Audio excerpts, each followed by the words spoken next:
You don't need to go searching for trouble in this game. Trouble will find you soon enough. It was a phrase Sir Alex Ferguson liked to use as he dealt with the ups and downs of life at Manchester United.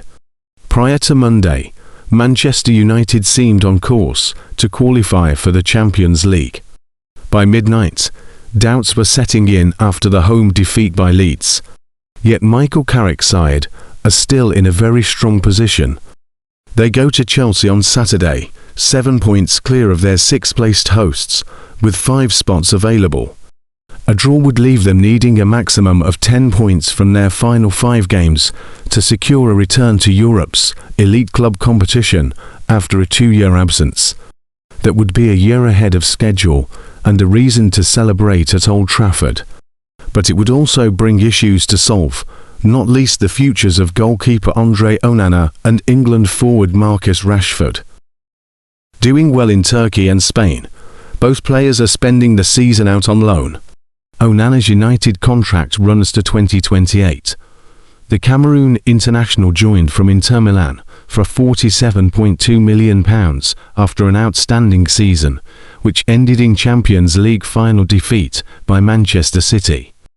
He left for Turkish club Trabzonspor on the 11th of September after making a single first-team appearance for Manchester United this season, in the EFL Cup defeat on penalties at League to Grimsby, when he was blamed for both Mariners' goals in a 2-2 draw.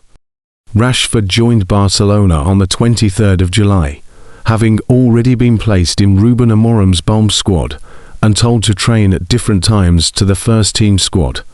He had fallen out with the Portuguese coach during the previous campaign, which he ended on loan at Aston Villa. Both are doing reasonably well. Onana has started 26 times for Trabzonspor, who are third in the Turkish league, 2 points behind second-placed Fenerbahce. His side has also reached the last 8 of the Turkish Cup. Rashford was a second-half substitute as Barcelona beat Atletico Madrid in the second leg of their Champions League quarter-final on Tuesday, but lost on aggregate. He has started 15 times, made 11 substitute appearances and scored 6 goals in La Liga, which Barca lead by 9 points from Real Madrid with 7 games remaining. Yet, beyond the end of the season, their futures are uncertain. United have tended to include a clause in player contracts that provide a 25% hike in wages if the club qualify for the Champions League.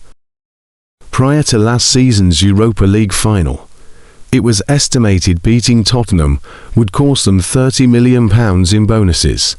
United feel it is worth it because of the additional prize money on offer in the tournament, the extra gate receipts, and the greater attraction they become from a commercial perspective. However, the bonus applies to all contracts, even those of players they do not want, and that makes them harder to shift. Happy to come back, but not wanted.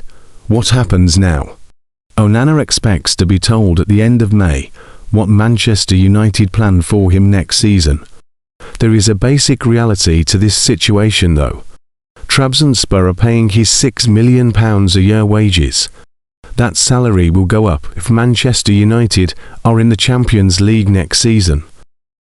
Current number 1 Sen Lammens seems certain to be chosen for World Cup duty by Belgium.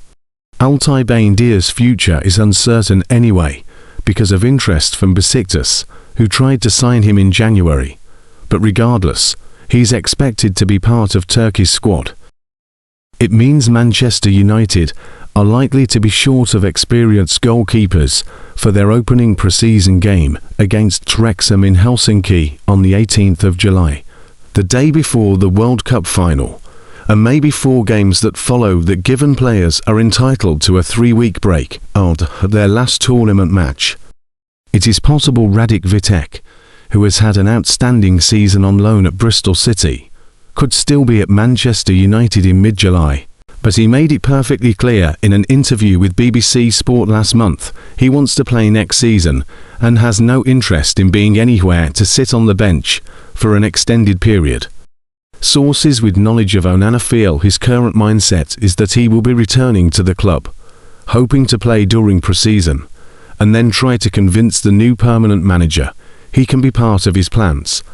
Onana still believes he has an Old Trafford future, and is not prepared to give that up without a fight, as unlikely as it seems that Lamans will relinquish his number 1 spot. Rashford is in a different position. Until the 15th of June, the ball is in Barcelona's court. That is the deadline. They have to activate a clause which would allow them to turn his loan into a permanent deal for a fee of £26 million. Most expect it to happen, although Barca have given the impression of wanting to negotiate over the details, something Manchester United are unwilling to do. However, the club also know if Rashford reverts back to being their player on the 30th of June, when his Barca contract ends, he will instantly become one of their highest earners. Numerous clubs are said to be keen on the forward, who is in line to be in Thomas Tuchel's England squad this summer.